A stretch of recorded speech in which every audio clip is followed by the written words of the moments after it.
परमेश्वर के दैनिक वचन। परमेश्वर के 6000 वर्षों के प्रबंधन कार्य को 3 चरणों में बांटा जाता है: व्यवस्था का युग, अनुग्रह का युग और राज्य का युग। कार्य के ये तीनों चरण मानव जाति के उद्धार के वास्ते हैं, अर्थात ये उस मानव जाति के उद्धार के लिए हैं जिसे शैतान द्वारा बुरी तरह से भ्रष्ट कर दिया गया है, किंतु साथ ही वे इसलिए भी हैं ताकि परमेश्वर शैतान के साथ युद्ध कर सके। इस प्रकार जैसे उद्धार के कार्य को 3 चरणों में बांटा जाता है, ठीक वैसे ही शैतान के साथ युद्ध को भी 3 चरणों में बांटा जाता है और परमेश्वर के कार्य के ये 2 पहलू एक साथ संचालित किए जाते हैं। शैतान के साथ युद्ध वास्तव में मानव जाति के उद्धार के वास्ते है, और चूंकि मानव जाति के उद्धार का कार्य कोई ऐसी चीज नहीं है जिसे एक ही चरण में सफलतापूर्वक पूरा किया जा सकता हो, इसलिए शैतान के साथ युद्ध को भी चरणों और अवधियों में बांटा जाता है और मनुष्य की आवश्यकताओं और मनुष्य में शैतान की भ्रष्टता की सीमा के अनुसार शैतान के साथ युद्ध छेड़ा जाता है। कदाचित मनुष्य अपनी कल्पना में ये विश्वास करता है कि इस युद्ध में परमेश्वर शैतान के विरुद्ध शस्त्र उठाएगा, वैसे ही जैसे 2 सेनाएं आपस में लड़ती हैं। मनुष्य की बुद्धि मात्र यही कल्पना करने में सक्षम है। ये अत्यधिक अस्पष्ट और अवास्तविक सोच है, फिर भी मनुष्य यही विश्वास करता है।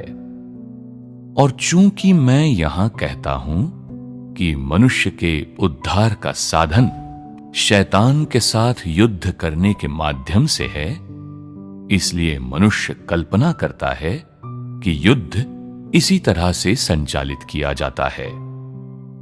मनुष्य के उद्धार के कार्य के 3 चरण हैं, जिसका तात्पर्य है कि शैतान को हमेशा के लिए पराजित करने हेतु उसके साथ युद्ध को 3 चरणों में विभाजित किया गया है। किंतु शैतान के साथ युद्ध के समस्त कार्य की भीतरी सच्चाई ये है कि इसके परिणाम कार्य के अनेक चरणों में हासिल किए जाते हैं। मनुष्य को अनुग्रह प्रदान करना, मनुष्य के लिए पाप बलि बनना, मनुष्य के पापों को क्षमा करना, मनुष्य पर विजय पाना और मनुष्य को पूर्ण बनाना।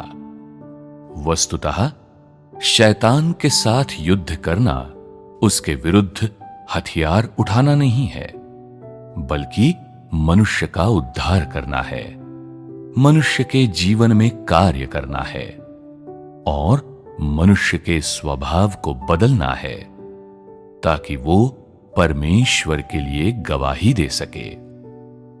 इसी तरह से शैतान को पराजित किया जाता है। मनुष्य के भ्रष्ट स्वभाव को बदलने के माध्यम से शैतान को पराजित किया जाता है। जब शैतान को पराजित कर दिया जाएगा, अर्थात जब मनुष्य को पूरी तरह से बचा लिया जाएगा, तो अपमानित शैतान पूरी तरह से लाचार हो जाएगा और इस तरह से मनुष्य को पूरी तरह से बचा लिया जाएगा। इस प्रकार मनुष्य के उद्धार का सार शैतान के विरुद्ध युद्ध है और ये युद्ध मुख्य रूप से मनुष्य के उद्धार में प्रतिबिंबित होता है। अंत के दिनों का चरण, जिसमें मनुष्य को जीता जाना है, शैतान के साथ युद्ध का अंतिम चरण है और ये शैतान के अधिकार क्षेत्र से मनुष्य के संपूर्ण उद्धार का कार्य भी है। मनुष्य पर विजय का आंतरिक अर्थ मनुष्य पर विजय पाने के बाद शैतान के मूर्त रूप मनुष्य, जिसे शैतान द्वारा भ्रष्ट कर दिया गया है, का अपने जीते जाने के बाद सृजनकर्ता के पास वापस लौटना है, जिसके माध्यम से वो शैतान को छोड़ देगा और पूरी तरह से परमेश्वर के पास वापस लौट जाएगा। इस तरह मनुष्य को पूरी तरह से बचा लिया जाएगा और इसलिए विजय का कार्य शैतान के विरुद्ध युद्ध में अंतिम कार्य है और शैतान की पराजय के वास्ते परमेश्वर के प्रबंधन में अंतिम चरण है। इस कार्य के बिना मनुष्य का संपूर्ण उद्धार अंततः असंभव होगा।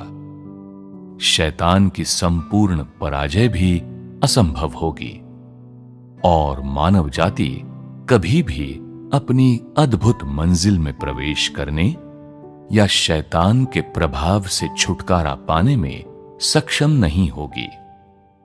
परिणाम स्वरूप शैतान के साथ युद्ध की समाप्ति से पहले मनुष्य के उद्धार का कार्य समाप्त नहीं किया जा सकता, क्योंकि परमेश्वर के प्रबंधन के कार्य का केंद्रीय भाग मानव जाति के उद्धार के वास्ते है।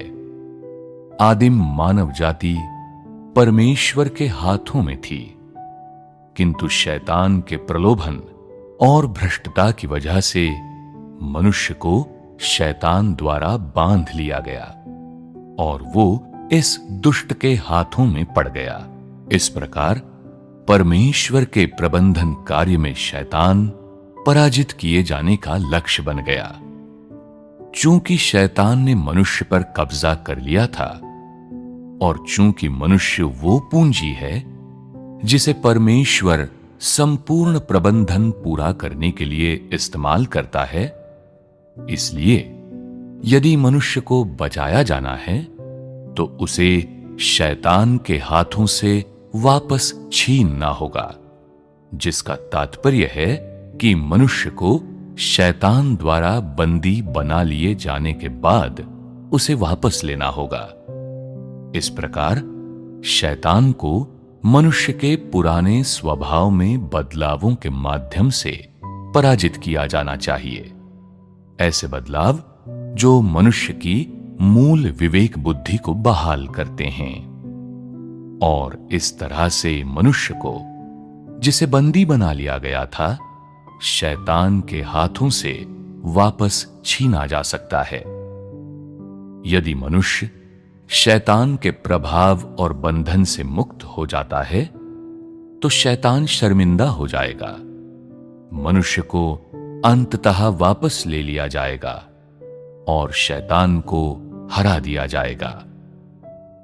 और चूंकि मनुष्य को शैतान के अंधकारमय प्रभाव से मुक्त किया जा चुका है, इसलिए एक बार जब ये युद्ध समाप्त हो जाएगा तो मनुष्य इस संपूर्ण युद्ध में जीत के परिणाम स्वरूप प्राप्त हुआ लाभ बन जाएगा और शैतान वो लक्ष्य बन जाएगा जिसे दंडित किया जाएगा, जिसके पश्चात मानव जाति के उद्धार का संपूर्ण कार्य पूरा कर लिया जाएगा।